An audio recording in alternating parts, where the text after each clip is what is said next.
Hello students. Hi sir. So today we are going to learn in English blending letters. What? What? Blending letters. Blending letters. Okay, blending letters ಅಂತ ಹೇಳಿದ್ರೇನು ಒತ್ತಕ್ಷರಗಳು ಇದ್ದಂಗೆ. ಕನ್ನಡದಾಗ ನಾವು ಒತ್ತಕ್ಷರ ಅಂತ ಕಲಿತೀವಲ್ಲ, ಎರಡು letter ಸೇರಿಸಿ ಅದನ್ನ ಏನ್ ಮಾಡೋದು ಕೂಡಿಸಿ ಹೇಳುವಂತದ್ದು. ಓಕೆ, ಒತ್ತಕ್ಷರ ಅಂತ ಕರಿತೀವಿ. ಸೊ ಇಲ್ಲಿ ಒತ್ತಕ್ಷರಗಳು ಇಂಗ್ಲಿಷ್ನಾಗೂ ನಾವು ಏನಂತೆ ಬ್ಲೆಂಡಿಂಗ್ ಲೆಟರ್ಸ್ ಅಂತ ಹೇಳಿ ಮಾಡ್ತೇವೆ. ಸೌಂಡ್ ಮಾಡಬಾರ್ದು. ಸೊ ಒತ್ತಕ್ಷರಗಳು ಇಂಗ್ಲಿಷ್ನಾಗೂ ಸಹ ನಾವೇನಂತೆ ಬರೀತೇವೆ. ಓಕೆ, ಸೊ ಯಾವ ರೀತಿಯಾಗಿ ನೋಡ್ರಿ ಇಲ್ಲಿ ಒಂದನೇದು B plus L. B plus L ಇವು ಎರಡು ಸೇರಿದಾಗ ಅದೇ ಬಿ ಎಲ್ ಆಗ್ತದ. ಬಿ ಎಲ್ ಅಕ್ಷರ ಹೆಂಗಾಗ್ತದ? ಬ್ಲ. ಹೆಂಗಾಗತ್ತೆ? ಬ್ಲ. Okay, so B plus L ಬ್ಲ. ಓಕೆ, ಈ ರೀತಿಯಾಗಿ ಆಗ್ತದ. ನೀವು ಯಾರು ಹೇಳ್ಬೇಡ್ರಿ, ಈಗ ನಾ ಒಟ್ಟು ಹೇಳ್ತಾ ಹೋಗ್ತೇನೆ, ತದನಂತರ ನೀವು ಹೇಳಾಕತ್ರಿ, ಯಾರು ಹೇಳ್ಬಾರ್ದು. ಸೊ ನೋಡ್ರಿ, ಈಗ ಬಿ ಪ್ಲಸ್ ಎಲ್ ಬ್ಲ ಆಯ್ತು. ಸಿ ಪ್ಲಸ್ ಎಲ್ ಇದೇನಾಗ್ತದ? ಕ್ಲ ಆಗ್ತದ. ಎಫ್ ಪ್ಲಸ್ ಎಲ್ ಫ್ಲ ಅಂತ ಆಗ್ತದ.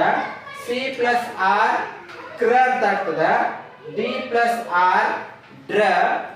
ಟಿ ಪ್ಲಸ್ ಆರ್ ಟ್ರ. ಎಸ್ ಪ್ಲಸ್ ಪಿ ಸ್ಪ. ಎಸ್ ಪ್ಲಸ್ ಟಿ ಸ್ಟ. ಟಿ ಪ್ಲಸ್ ಡಬ್ಲ್ಯೂ ಟ್ವ. ಜಿ ಪ್ಲಸ್ ಆರ್ ಗ್ರ. ಎಫ್ ಪ್ಲಸ್ ಆರ್ ಫ್ರ. ಎಸ್ ಪ್ಲಸ್ ಕೆ ಸ್ಕ. ಎಸ್ ಪ್ಲಸ್ ಎಂ ಸ್ಮ. ಎನ್ ಪ್ಲಸ್ ಎನ್ ಸ್ನ. ಎಸ್ ಪ್ಲಸ್ ಸಿ ಸ್ಕ. ಪಿ ಪ್ಲಸ್ ಆರ್ ಪ್ರ. ಬಿ ಪ್ಲಸ್ ಆರ್ ಬ್ರ. G plus L ಗ್ಲ.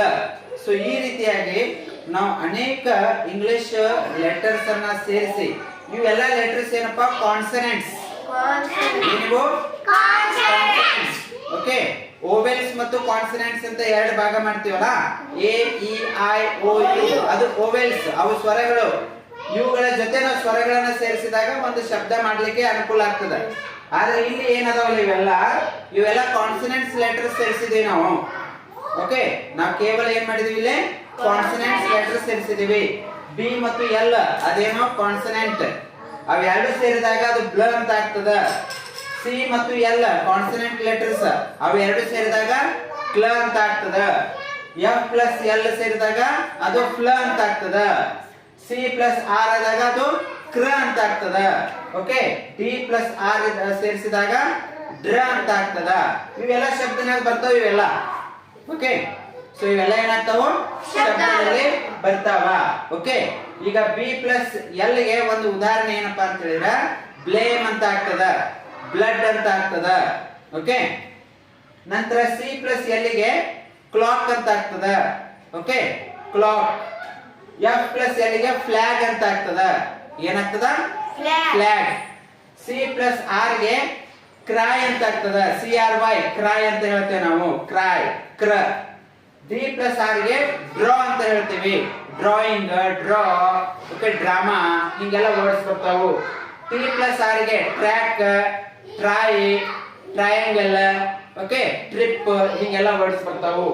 S P ಎರಡು ಸೇರಿಸಿದಾಗ ಸ್ಪ ಅಂತ ಬರ್ತದೆ, ಸ್ಪೂನ್, ಸ್ಪೇಸ್. ಓಕೆ, ಈ ರೀತಿಯಾಗಿ ವರ್ಡ್ಸ್ ಮಾಡ್ಲಿಕ್ಕಾಗ್ತದೆ. ಎಸ್ ಮತ್ತು ಟಿ ಸೇರಿಸಿದಾಗ ಸ್ಟ ಅಂತ ಆಗ್ತದ, ಸ್ಟ್ಯಾಂಡ್. ಓಕೆ, ಸ್ಟೋ. ಈ ರೀತಿಯಾಗಿ ವರ್ಡ್ಸ್ ಮಾಡ್ಲಿಕ್ಕಾಗ್ತದೆ. ಟಿ ಡಬ್ಲ್ಯೂ ಟ್ವ ಅಂತ ಆಗ್ತದ, ಟ್ವಿಂಕಲ್. ಓಕೆ, ಈ ರೀತಿಯಾಗಿ ಆಗಿದೆ. ನಂತರ ಜಿ ಮತ್ತು ಆರ್ ಸೇರಿಸಿದಾಗ ಗ್ರ, ಗ್ರೇಪ್ಸ್. ಓಕೆ, ಈ ರೀತಿಯಾಗಿ ವರ್ಡ್ಸ್ ಆಗ್ತಾವ. ಎಫ್ ಮತ್ತು ಆರ್ ಸೇರಿಸಿದಾಗ ಫ್ರ, ಫ್ರಾಗ್, ಫ್ರೈ. ಓಕೆ, ಈ ರೀತಿಯಾಗಿ ಆಗ್ತದೆ. ಎಸ್ ಮತ್ತು ಕೆ ಸೇರಿಸಿದಾಗ ಸ್ಕ. ಓಕೆ, ಎಸ್ ಮತ್ತು ಕೆ ಸೇರಿಸಿದಾಗ ಏನಾಗುತ್ತೆ? ಸ್ಕ ಆಗ್ತದ. ಓಕೆ, ಸ್ಕೋಪ್, ಹಿಂಗೆಲ್ಲ ವರ್ಡ್ಸ್ ಆಗ್ತಾವ. ಎಸ್ ಮತ್ತು ಎಂ ಸೇರಿಸಿದಾಗ ಸ್ಮ. ಸ್ಮ ಅಂದ್ರೆ ಸ್ಮಾಲ್, ಸ್ಮೂತ್. ಓಕೆ, ಹಿಂಗೆಲ್ಲ ಆಗ್ತಾವ. ನೆಕ್ಸ್ಟ್ ಎಸ್ ಮತ್ತು ಎನ್ ಸೇರಿಸಿದಾಗ ಸ್ನ, ಸ್ನೇಕ್, ಸ್ನ್ಯಾಪ್. ಓಕೆ, ಆ ರೀತಿಯಾಗಿ. ನೆಕ್ಸ್ಟ್ ಎಸ್ ಮತ್ತು ಸಿ ಸೇರಿಸಿದಾಗ ಸ್ಕ ಆಗ್ತದ, ಸ್ಕ. ಓಕೆ, ಸ್ಕೂಲ್, ಸ್ಕೇಲ್, ಹೀಗೆಲ್ಲ ವರ್ಡ್ಸ್ ನಾವು ಮಾಡ್ತೇವೆ. ಪಿ ಮತ್ತು ಆರ್ ಸೇರಿಸಿದಾಗ ಪ್ರ. ಓಕೆ, ಪ್ರಾವ್ನ, ಪ್ರಾಕ್ಟೀಸ್, ಪ್ರೇಯರ್, ಹೀಗೆಲ್ಲ ವರ್ಡ್ಸ್. ಬಿ ಮತ್ತು ಆರ್ ಸೇರಿಸಿದಾಗ ಬ್ರ, ಬ್ರೌನ್, ಬ್ರದರ್, ಓಕೆ, ಬ್ರೇಕ್, ಹೀಗೆಲ್ಲ ವರ್ಡ್ಸ್ ಯೂಸ್ ಮಾಡ್ತೀವಿ. ಮತ್ತು ಜಿ ಮತ್ತು ಎಲ್ ಸೇರಿಸಿದಾಗ ಗ್ಲ ಅಂತ ಆಗ್ತದ. ಗ್ಲಾಸ್, ಗ್ಲಾಮರ್, ಓಕೆ, ಈ ರೀತಿಯಾಗಿ ವರ್ಡ್ಸ್ ನಾವು ಮಾಡಿ ನೋಡ್ತೇವೆ. ಇವು ಇಷ್ಟೇ ಅಲ್ಲ, ಇನ್ನು ಅನೇಕ ನಾವು ಬ್ಲೆಂಡಿಂಗ್ ಲೆಟರ್ಸ್ ಅನ್ನ ಮಾಡ್ತೇವೆ. ಓಕೆ, ಇವು ಸ್ಟಾರ್ಟಿಂಗ್, ಇವು ಒಂದು ಶಬ್ದದ ಮೊದಲು ಬರ್ತಾವ. ಇವೆಲ್ಲ ಏನೋ ಬ್ಲೆಂಡಿಂಗ್ ಲೆಟರ್ಸ್ ಅದಾವಲ್ಲ, ಇವು ಬಿಗಿನಿಂಗ್ ಅಂದ್ರೆ ಮೊದಲು ಬರುವಂತ ಇವೆಲ್ಲ ಏನೋ ಮೊದಲು ಬರ್ತಾವ. ಇದೇ ತರನಾಗಿ ಬ್ಲೆಂಡಿಂಗ್ ಲೆಟರ್ಸ್ ಎಂಡ್ ನ್ಯಾಗು ಬರ್ತಾವ. ಎಂಡ್ ನ್ಯಾಗ ಕೊನೆಯಲ್ಲಿ, ಒಂದು ಶಬ್ದದ ಕೊನೆಯಲ್ಲಿ ಸಹ ಬ್ಲೆಂಡಿಂಗ್ ಲೆಟರ್ಸ್ ಬರ್ತಾವು. ಅವು ಯಾವ ಅನ್ನೋದು ನೆಕ್ಸ್ಟ್ ಒಂದು ನಾವು ಏನಂತೆ ಕ್ಲಾಸ್ ಅಲ್ಲಿ ನೋಡೋಣ. ಇವು ಅರ್ಥ ಆಯ್ತಲ್ಲ ಇಷ್ಟೆಲ್ಲ? Yes, sir. ಅರ್ಥ ಆಗಿದೆಯಾ? ಹಾ, ಓಕೆ. ಈಗ ಇದು ಒಬ್ಬೊಬ್ರೊಬ್ಬರು ಓದ್ತೀರಿ? ಹಾ, ಯಾರು ಓದ್ತೀರಿ ಫಸ್ಟ್ಗೆ?